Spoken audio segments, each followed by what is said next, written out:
इसमें 40-41 के दौरान ये बहुत ही ज्यादा क्या रहे, एग्रेसिव रहे। 40 और 41 के दौरान भयानक भयानक ये भाषण बहुत जबरदस्त देते थे सुभाष चंद्र बोस। भड़कीला भाषण देने के कारण अंग्रेजों ने इन्हें क्या कर लिया, गिरफ्तार कर लिया। बाद में उन्होंने 1941 में इन्हें छोड़ा। तब ये रसिया होते हुए इटली, रसिया, कई देशों की भ्रमण किए और कहां पहुंचे, जर्मनी में पहुंचे। और जर्मनी के पास पहले से, जर्मनी में हमारा देखिए 1937 में, 1937 में चुनाव हुआ और 1939 में अंग्रेजों ने भारत के कितने सैनिकों को लेकर गए थे और किसके खिलाफ लड़वा रहे थे? हाँ, जर्मनी के खिलाफ लड़वा रहे थे। और सुभाष चंद्र बोस कहां पहुंच गए, जर्मनी। और जर्मनी में हिटलर के पास गए मिलने के लिए, तो हिटलर को मिलने के लिए दिया गया।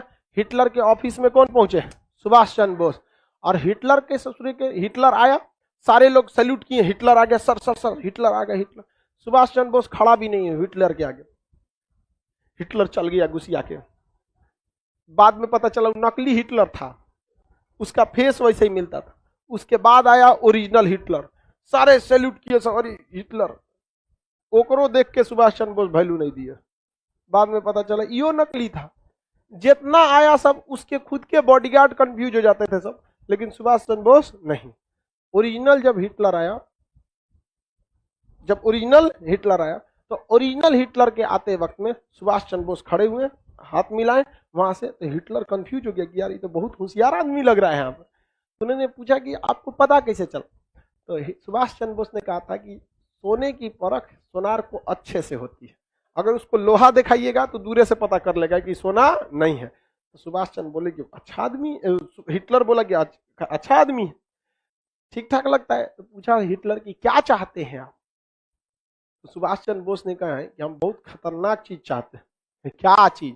कहा कि देखिए हमारे देश से 3 लाख फौजी को इंग्लैंड लेके आया है और आपके खिलाफ लड़वा रहा है, और आप उन लोगों को पकड़ लिए, आप उन फौजियों को हमको दे दीजिए, हम आप ही की ओर से उसको इंग्लैंड से लड़वा देंगे।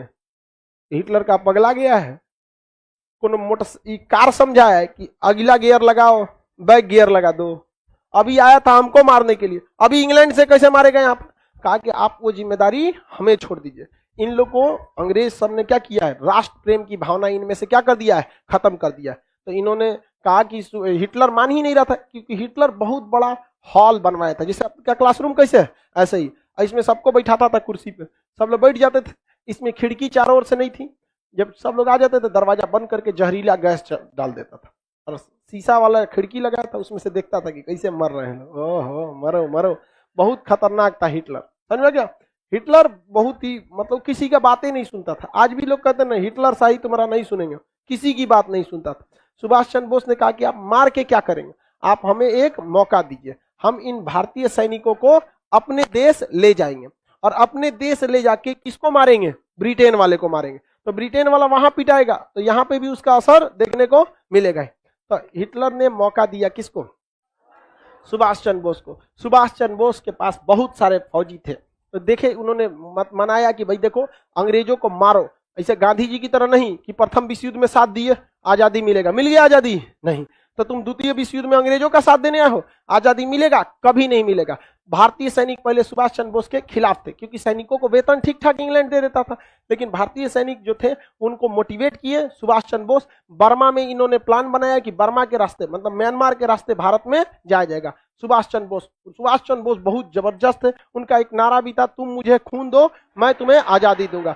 सुभाष चंद्र बोस सबको क्या किए, एकदम मोटिवेट किए सारे सैनिकों को। वह खून कहो किस मतलब का जिसमें उबाल का नाम नहीं, वह खून कहो किस मतलब का आ सके देश के काम नहीं, वह खून कहो किस मतलब का जिसमें जीवन न रवानी है, जो परवश होकर बहता है वह खून नहीं है पानी है। उस दिन लोगों ने सही सही खून की कीमत पहचानी, जिस दिन बर्मा में सुभाष ने मांगी उनसे कुर्बानी थी। बोले स्वतंत्रता की खातिर बलिदान तुम्हें करना होगा, तुम बहुत जी चुके जग में लेकिन आगे तुम्हें मरना होगा। आजादी के चरणों में जो जयमाल चढ़ाई जाएगी वह सुनो तुम्हारे शीशों के फूलों से गूंथी जाएगी। स्वतंत्रता का संग्राम कहीं पैसों पर खेला जाता है या शीश कटाने का सौदा नंगे सर झेला जाता है। अजान बाहों ऊंची करके बोले रक्त तुम मुझे देना, बदले में भारत की आजादी तुम मुझसे लेना। हो गई सभा में उथल पुथल, सीने में दिल न समाते थे, स्वर इंकलाब के नारे कोसों तक सुनाई देते थे। बोले सुभाष वो आगे आए जिसमें भारतीय खून बहता हो, वह आगे आए जो खुद को हिंदुस्तानी कहता हो, वह आगे आए जो इस पर हस्ताक्षर करता हो, मैं कफन बढ़ाता हूं, वह आगे आए जो इसे हंस कर लेता हो। सारी जनता हुंकार उठी, हम आते हैं, हम आते हैं, माता के चरणों में अपना रक्त बहाते हैं। साहस से बड़े युवक उस दिन बढ़ते ही जाते थे, चाकू छुरी कटारों से वे अपना रक्त बहाते थे, फिर उस रक्त की स्याही में वे अपनी कलम डुबाते थे और आजादी के परवाने पर हस्ताक्षर करते जाते थे। उस दिन तारों ने देखा हिंदुस्तानी विश्वास नया, जब लिखा भारत के महारणवीरों ने खून से इतिहास नया। तो पूरे भारत के सैनिक जो थे, जबरदस्त सैनिकों में उछाल आया, बाप रे पूरे भारत के सैनिक उजाड़ देंगे रे इंग्लैंड को हम। यहाँ हिटलर देखा, कहा कि ये कौन आदमी है रे, यहाँ पूरा माहौल बदल के रख दिया यहाँ पे। सुभाष चंद्र बोस को देखकर हिटलर बहुत प्रभावित हुआ और हिटलर ने बहुत सुभाष चंद्र बोस की इज्जत किया और सुभाष चंद्र बोस को हिटलर ने नेताजी की उपाधि दिया था। सुभाष चंद्र बोस के योगदान को कोई नहीं भूल सकता। आप लोग बस एक लाइन पढ़ लेते हैं, तुम मुझे खून दो मैं तुझे आजादी दूंगा।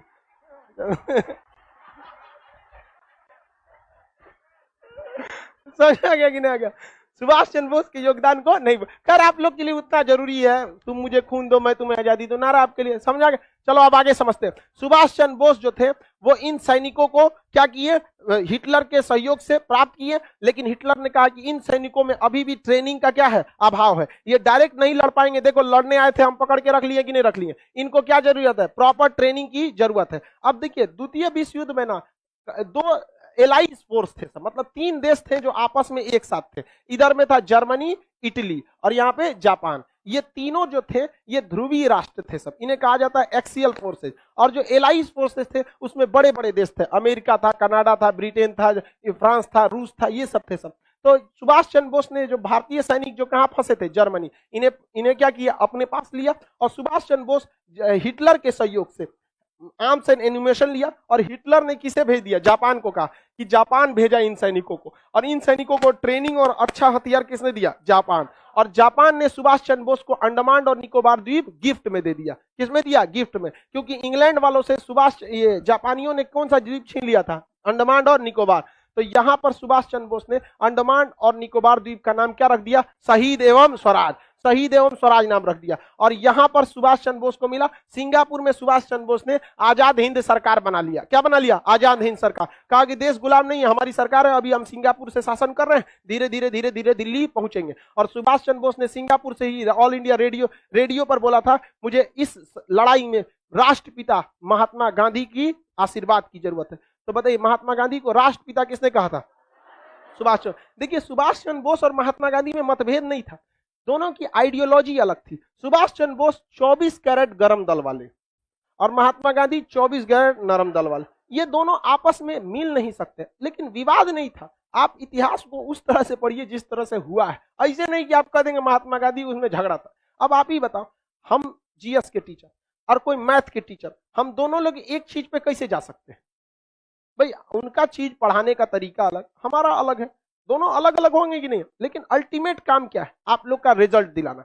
अगर हम जीएस, हम या इंडिया का कोई भी जीएस का टीचर, उसका जीएस में योगदान है, जो भी मैथ के टीचर उनका मैथ में योगदान है, रीजनिंग में योगदान है। आपको तो जरूरत दोनों की है, कि ऐसा थोड़ी है कि आप जीएस पढ़ लेंगे मैथ नहीं पढ़ पाएंगे तो आपका रिजल्ट हो जाएगा।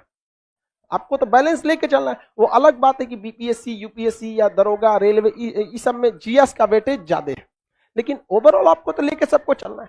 तो नरम दल भी जरूरत थी और गरम दल भी जरूरत थी। युवाओं का कहना है कि नरम दल की क्या जरूरत है? अरे नहीं भैया, संगठित करने का काम नरम दल ही किया। और आप ध्यान से देखेंगे, नरम दल से ही जो एक्सट्रीमिस्ट लोग थे वो गरम दल के रूप में गए थे। समझा रहा है कि नहीं आ रहा है? किसी को कोई दिक्कत नहीं? तो महात्मा गांधी से सुभाष चंद्र बोस ने क्या कहा, हाँ, राष्ट्रपिता। सर सुभाष चंद्र बोस इतने पढ़े लिखे थे फिर भी गरम दल के कैसे हो गए? भाई गरम दल और नरम दल ये पढ़ने लिखने पे उतना डिपेंड नहीं करता है, डिपेंड करता है आइडियोलॉजी कैसे है। हम नरम दल के हैं, सोचो हम आज भी कहते हैं कि हम मतलब पढ़ाते हैं बस, बट टीचर बनने का हमारा 1% भी सपना नहीं, 1% भी नहीं। पढ़ाते हैं वो अलग बात है। शुरुआत में हम पढ़ाना चालू किए थे फ्रस्ट्रेशन दूर करने के लिए, क्योंकि हमको आर्मी में इस चीज से छांटा था जो कभी सही नहीं हो सकता था। नंबर कम था, छाट देते, अगली बार और मेहनत करके आते। मेरिट में हाथ बहुते टेढ़ा है ससुरा, देखता है